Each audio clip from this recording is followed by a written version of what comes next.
Ladies and gentlemen, welcome to the Bullpen.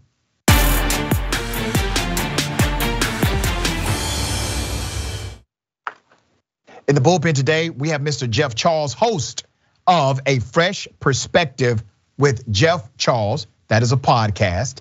And we're going to chop it up about left-leaning policies, right-leaning policies, and how they impact primarily Black America. Mr. Charles, thank you. Welcome to the show. Yeah, thanks for having me on. It's a pleasure to be here.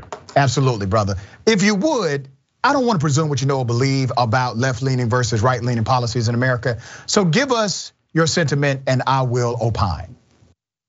You know, when it comes to the Black community, it's kind of hard to say. Because you have policies at the federal level, right, presidential level, but the vast majority of cities that are predominantly populated by Black people are run by Democrats, so they tend to be under more progressive left-leaning policies.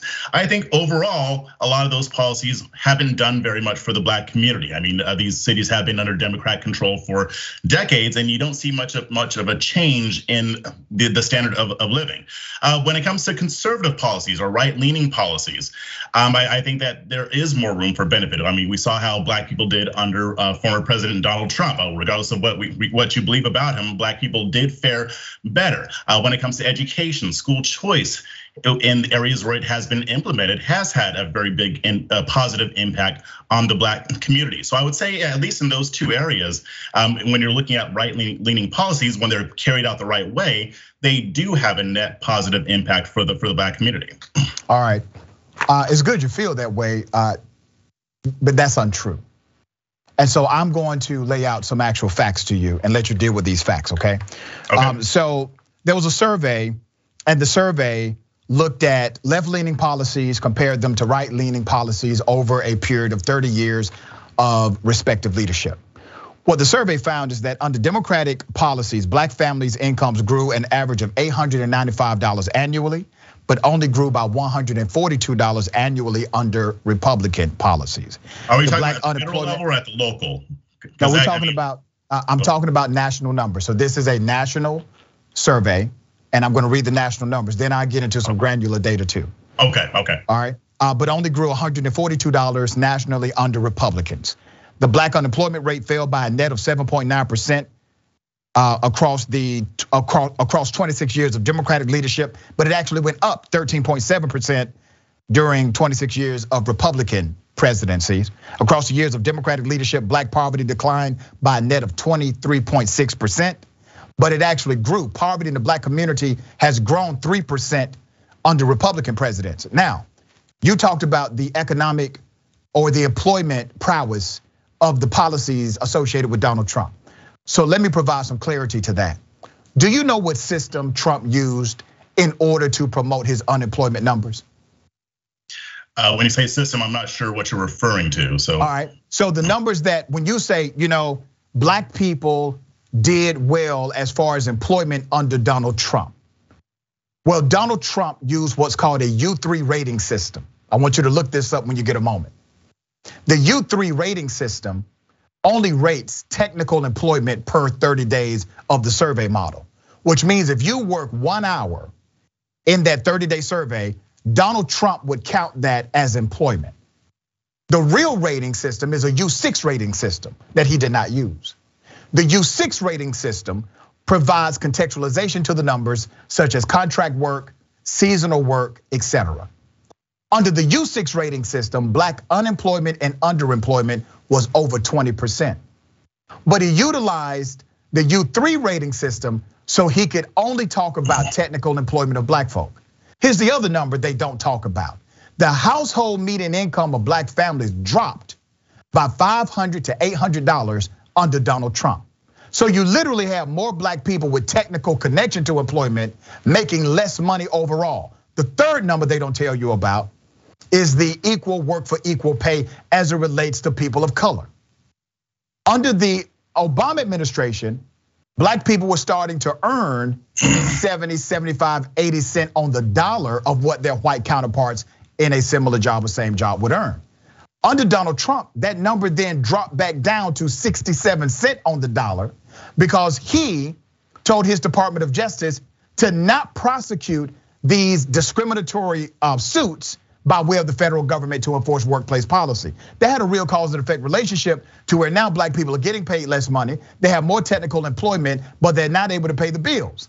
So, brother, what I just laid out to you, none of those are my feelings. All of those are facts. Well, when you're talking about U3 and U6, I will look that up and see what it is to which you were referring.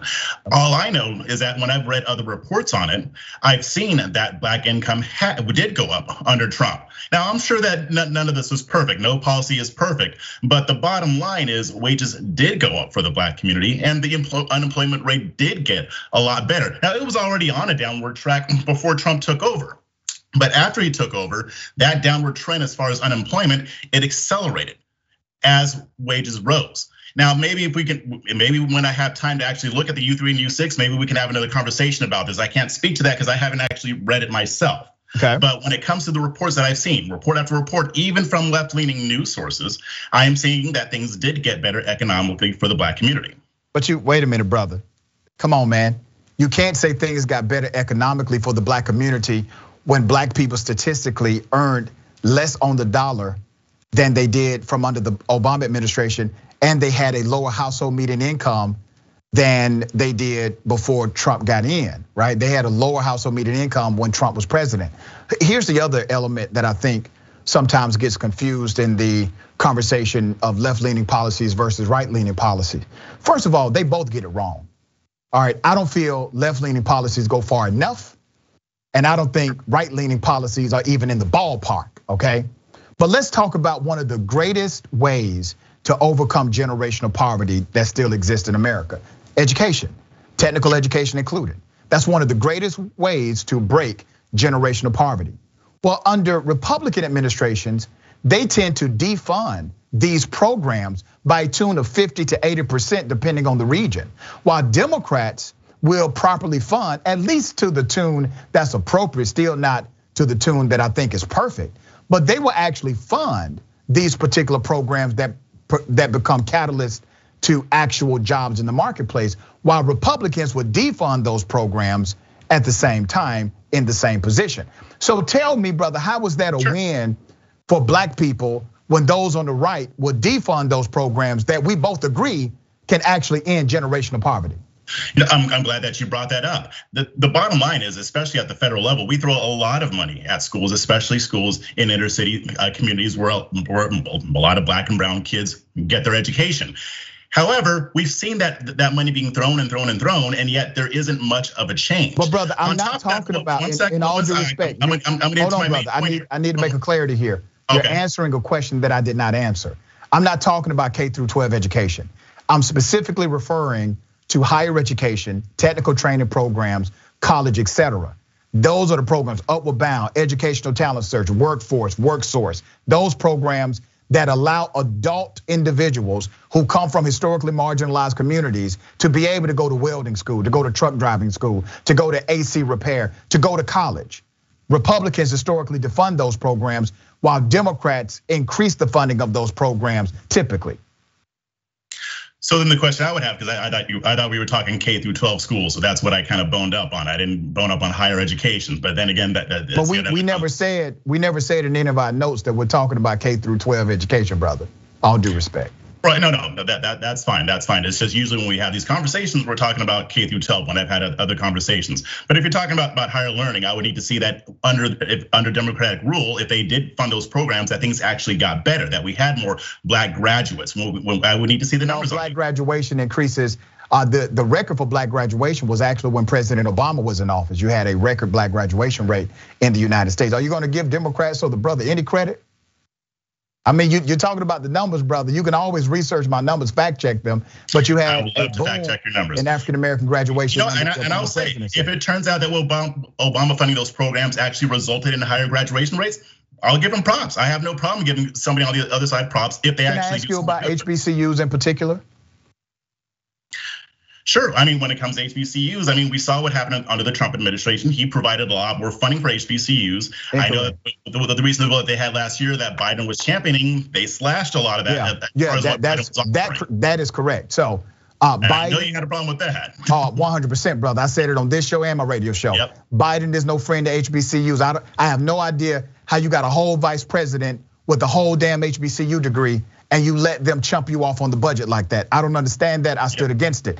Also, under Trump, which was the great fake out, he had this meeting with all these HBCU presidents and promised he would give them record funding. He never did that. He only renewed the funding as existed. He did not give them a record increase. That's number one. Number two, he then turned around and defunded educational talent search.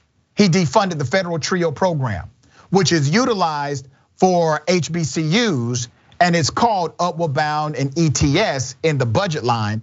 Those are programs that I benefited from because they are targeted for historically marginalized communities and first generation college students. Well, Trump turned around and defunded that program. We had to fight to get some of the money back, while at the same time he's saying that he's going to give HBCUs more money than they have ever had. Lies, lies, lies. It was the talking point. You look under the hood of the car, brother, the engine don't match the make and model. You know, Trump does exaggerate, he uses a lot of hyperbole, but the fact is, he still kept the funding going. He didn't make a promise saying, I'm gonna give you this much money, and then just like you said, we both agree with Biden, slash it later. So I mean, this is something where I think but Trump did do that, brother. Listen, man, I get it, but here's what I'm challenging you to do. You see how I just called out Biden, had no problem doing that? That's because I'm free, brother. I'm free, all right? Trump did a very similar move. That you say he did, and I'll criticize him for that too. Yeah, Trump did a very similar move. He also, a lot of people bring up, well, Trump and his first step program, which was really a graduation of Obama's program. Okay, the problem with that program, when people say, well, that was his criminal justice reform, the problem with that program is that he only allowed it to apply to less than 1% of the prison population. Number one. Number two, he then turned around and defunded the very re-entry programs and halfway houses necessary for these men and women to be productive and to be reunified to functional society. So he takes that money away, he takes that funding away while screaming he's a reformist for prison reform. Come on, man. Like you gotta see between the lines on this stuff. I would have loved to have seen more done with the First Step Act. Okay. I mean, I'm sure Democrats did. There were Republicans who did too. A lot of Democrats were on board with it, but I'm always gonna want more criminal justice reform. So I don't necessarily disagree with you there. To me, I took it as what they said it was, the first step. I mean, we had it under Obama. We didn't. I mean, you said it was a continuation. They weren't able to get it past then. Maybe they would have gotten more when they passed. Well, they had a version of it. It didn't go far enough. To the credit of President Obama, he did restore the federal Pell Grant under his limited powers through executive order. He made it a pilot program. We need to restore the Pell Grant for prisoners because we all know that education is the greatest deterrent. I wouldn't have any problem with that. All right, thank you, brother. I appreciate you being on the show. Thank you, sir. Yeah, thanks for having me on. Absolutely.